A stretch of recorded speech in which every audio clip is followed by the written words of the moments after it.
अस्सलाम वालेकुम एवरीवन। अभी तक हम लोगों ने इफ़ेक्ट्स ऑफ जॉइंट मोशन देख लिया मोबिलाइजेशन में कि क्या इफ़ेक्ट्स होते हैं। नेक्स्ट हम लोग देखते हैं कि what are the indications of joint mobilization and manipulation.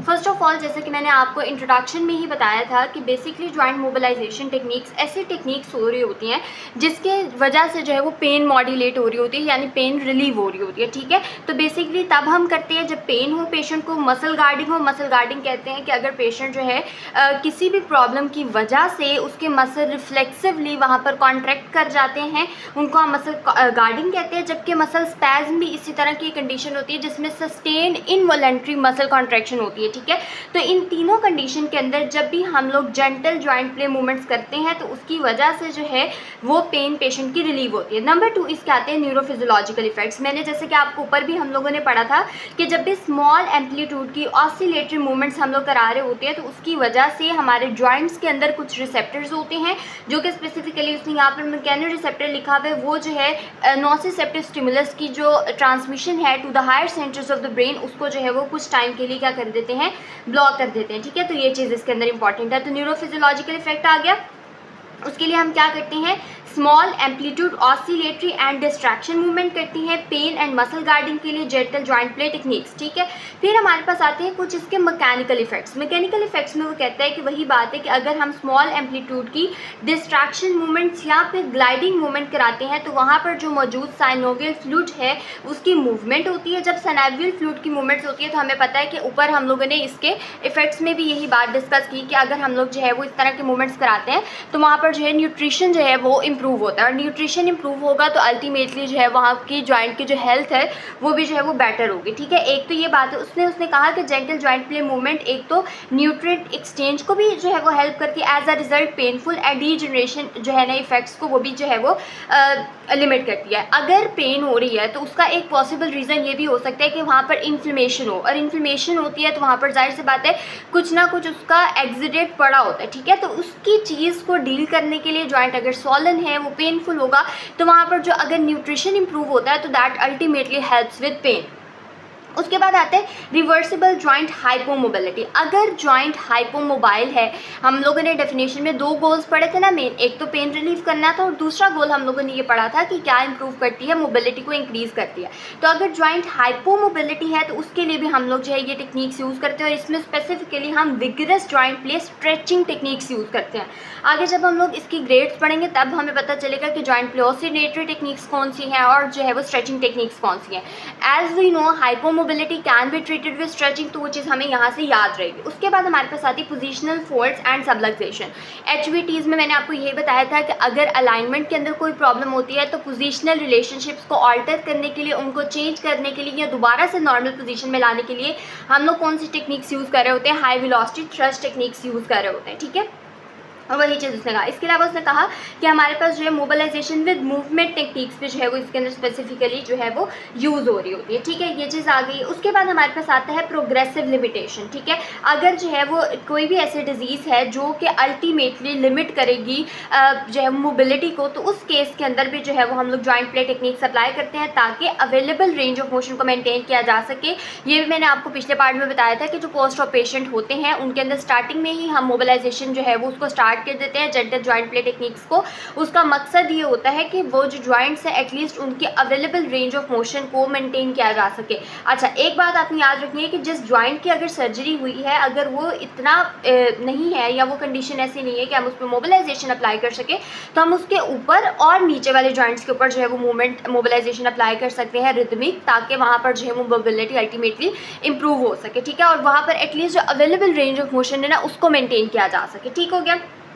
अच्छा, उसके बाद आता है फंक्शनल इमोबिलिटी। वो कहते हैं कि अगर कोई पेशेंट इस तरह का है जो कि फंक्शनली जॉइंट को मूव नहीं कर पा रहा, ठीक है, for a period of time, तो उसके जॉइंट को ट्रीट करने के लिए हम नॉन स्ट्रेच ग्लाइडिंग या डिस्ट्रैक्शन टेक्निक्स अप्लाई करते हैं ताकि जो अवेलेबल जॉइंट प्ले मूवमेंट है उनको मेंटेन किया जा सके। तो अभी तक हम लोगों ने पढ़ा पेन मसल गार्डिंग होगी तो हम लोग gentle joint play techniques use करेंगे। न्यूरोफिजियोलॉजिकल इफेक्ट्स हमें चाहिए होंगे तो उसके लिए हम small amplitude oscillatory techniques use करेंगे। मैकेनिकल इफेक्ट्स हमें चाहिए होंगे तो उसके लिए भी जेंटल जॉइंट प्ले टेक्निक्स या small amplitude distraction distraction techniques, hypomobility होगी तो स्ट्रेचिंग टेक्निक्स, पोजिशनल फॉल्ट्स होंगे या तो हम लोग मोबिलाइजेशन विद मूवमेंट या फिर HVTs भी इसके अंदर हम लोग यूज़ करते हैं, डेफिनेटली यूज़ करते हैं, ठीक है।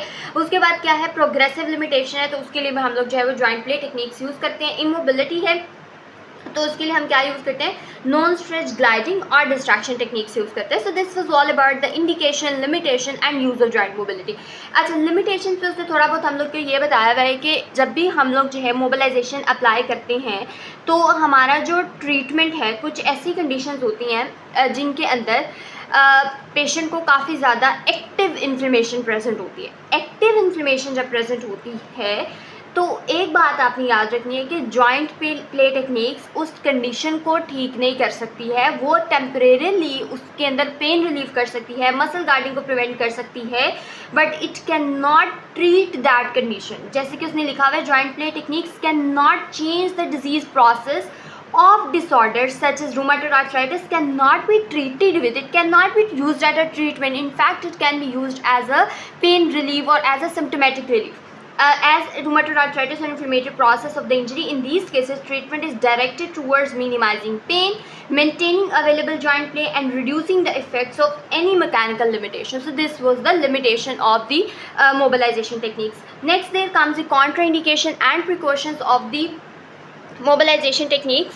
सो इनको हम लोग देखते हैं तो सबसे पहले वो कहते हैं कि नंबर 1, अगर हाइपर मोबिलिटी है, जब हमने स्ट्रेचिंग पढ़ा था तो हमने कहा था कि अगर स्ट्रेचिंग के केसेस में भी पेशेंट को जो है वो हाइपर मोबिलिटी होती है तो उस केस में भी हम लोग जो है ओके अब नेक्स्ट में आती है इसकी कॉन्ट्राइंडिकेशन एंड प्रिकॉशंस, राइट। तो प्रिकॉशंस और कॉन्ट्राइंडिकेशन में यही है कि अगर पेशेंट को हाइपर मोबिलिटी है, हाइपर मोबिलिटी हम लोगों ने जब स्टार्टिंग में भी ये बात डिस्कस की थी, स्ट्रेचिंग वाले यूनिट में भी हमने बात की थी कि अगर हाइपर मोबिलिटी होती है तो हम कोई ऐसी टेक्निक नहीं अप्लाई करते कि जो उसकी मोबिलिटी इंक्रीज़ करे। Mobilization is to improve the mobility, तो हम लोग जो है उसके अंदर नहीं कर सकते, ठीक है। The joints of the patient with potential necrosis of the ligaments of the capsule should not be mobilised with stretching techniques, you can not use stretching techniques on them. Patients with painful hypermobile joint may get benefit from the gentle joint play techniques. आप painful है और hypermobile है, you can use gentle joint play techniques, but you cannot use joint play stretching or distraction techniques, right? Then there comes the definition of joint effusion. Joint effusion means if the patient have any kind of condition in which there is bleeding within the joint. For example, in conditions like joint effusion or swelling or hemophilia, in that case you cannot apply the joint play techniques. For example, effusion, hemophilia and certain type of medical interventions if that may result into the necrotizing effects of the articular cartilage, you cannot use the joint play techniques, particularly these conditions. Or if the patient has edema, edema can result from mild trauma, irritation and disease, you cannot use that. उसके बाद हमारे पास next पे आता है, अच्छा यहाँ पर उसने थोड़ी सी इस चीज़ को एक्सप्लेन किया। उसने कहा कि डिफरेंट कंडीशंस हो सकती हैं। अगर तो वहाँ पर जो है वो प्रॉब्लम आ रही है ना स्ट्रेचिंग के साथ, कहते हैं कि आपने सॉलन जॉइंट को मोबिलाइजेशन या पैसिव स्ट्रेचिंग टेक्निक्स के साथ जो है वो स्ट्रेच नहीं करना है, you can not do that, ठीक है, क्योंकि कैप्सूल ऑलरेडी स्ट्रेच है, उसके अंदर मजीद फ्लूइड है, वो मजीद डिस्टेंडेड है। In that case you can not do that. Gentle oscillatory motions आप कर सकते हैं, वो मोशन जो कि स्ट्रेच ना करे कैप्सूल को और जो उसके ऊपर मजीद एक्स्ट्रा स्ट्रेच ना डाले, in that case you can also use those techniques.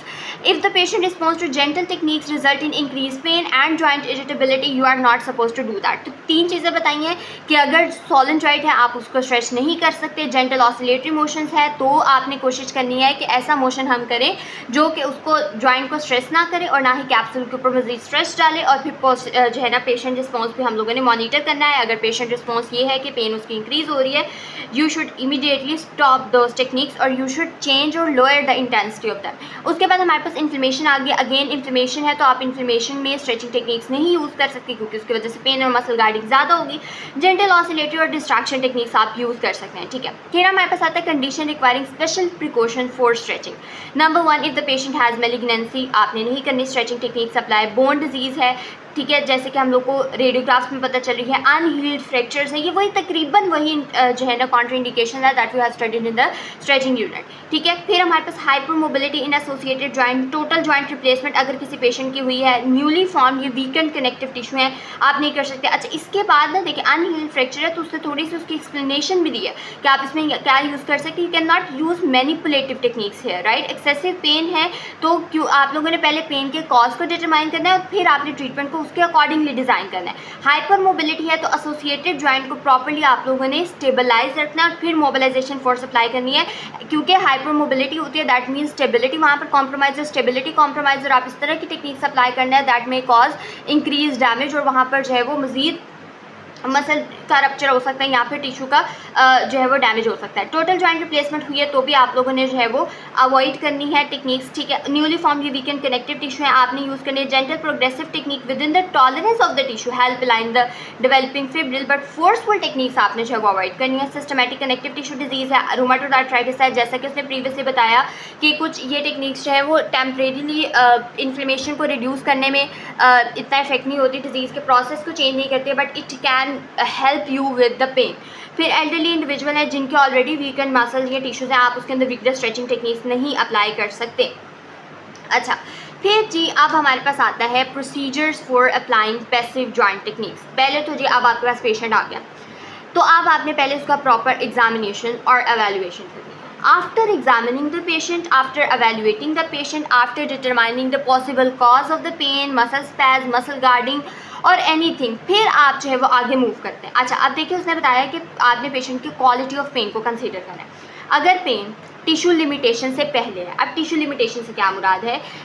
Tissue limitation से फॉर एग्जांपल अगर आपके पास एक पेशेंट आ रहा है और उसकी रेंज ऑफ मोशन लिमिटेड है, और अगर पेशेंट की रेंज ऑफ मोशन जो है वो क्या 0 से लेकर जो है वो 120 तक टोटल रेंज है, पेशेंट जो है वो 0 से लेकर 80 तक की रेंज कंप्लीट कर पा रहा है। ठीक है, अब ये रेंज उसकी बिफोर और इसके बाद 80 से आगे वो नहीं कर पा रहा है क्योंकि वहाँ पर उसकी लिमिटेशन है, राइट। तो अगर 0 से 80 के दरमियान वाली रेंज में भी उसको पेन आ रही है, टिश्यू लिमिटेशन से पहले वाली रेंज में भी उसको पेन आ रही है, दैट मीन्स वहाँ पर मसल गार्डिंग हो सकती है, कोई एक्यूट इंजरी का साइन हो सकता है, तो आप gentle joint play inhibiting techniques use कर सकते हैं। यही टेक्निक जो है वो आपकी जॉइंट प्ले को कर सकती हैं। Stretching techniques are contraindicated in acute condition, stretching techniques are contraindicated in inflammatory condition, stretching techniques are also contraindicated in hyper mobile joint condition, right. And when there is a damage to the connective tissue you are not supposed to do stretching techniques. In fact, you can use gentle joint play techniques.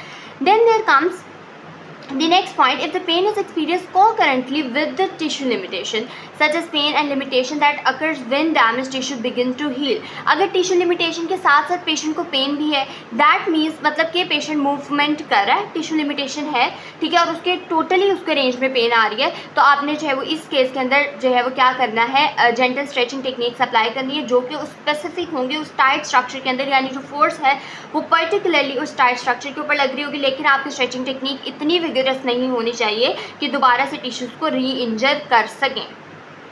अच्छा, फिर कहते हैं the pain is experienced after tissue limitation is met because of the stretching of the tight capsule. अगर patient की pain after tissue limitation हो रही है, that means वो कहीं ना कहीं से वो स्ट्रेच हो रहा है, ठीक है, वहाँ पर एक्सेसिव स्ट्रेच आ रहा है और स्ट्रेच की वजह से वहाँ पर मजीद पेन आ रही है। तो आप लोगों ने इस तरह की जो स्टिफ जॉइंट है इनको आप अग्रेसिवली स्ट्रेच कर सकते हैं with joint play techniques and peri articular tissue with the stretching techniques, ये चीज़ उसने बताई हुई है, ठीक है। कहते हैं कि अगर पेन आ रही है तो हो सकता है कि वहाँ पर जो है वो टाइट कैप्सूलर स्ट्रक्चर्स हैं और वहाँ पर पेरी आर्टिकुलर टिश्यूज़ बहुत ज़्यादा जो है वो टाइट हो चुके हैं, उनकी स्ट्रेचिंग अगर उसकी वजह से हो रही है तो इस केस में आप विगरस टेक्निक्स अप्लाई कर सकते हैं ताकि आप क्विकली उसको जो है वो एट पर्टिकुलर टाइम स्ट्रेच करेंगे ताकि वहाँ पर मोबिलिटी इंप्रूव होगी, वहाँ पर जो लिमिटेशन है वो प्रिवेंट होगी, और फिर चूँकि आप वहाँ पर टाइटनेस रिलीव हो रही है, स्टिफनेस रिलीव हो रही है, दैट मीन्स अल्टीमेटली वहाँ पर जो है वो पेन भी रिलीव होगी। तो ये तीन उसने बातें बताई।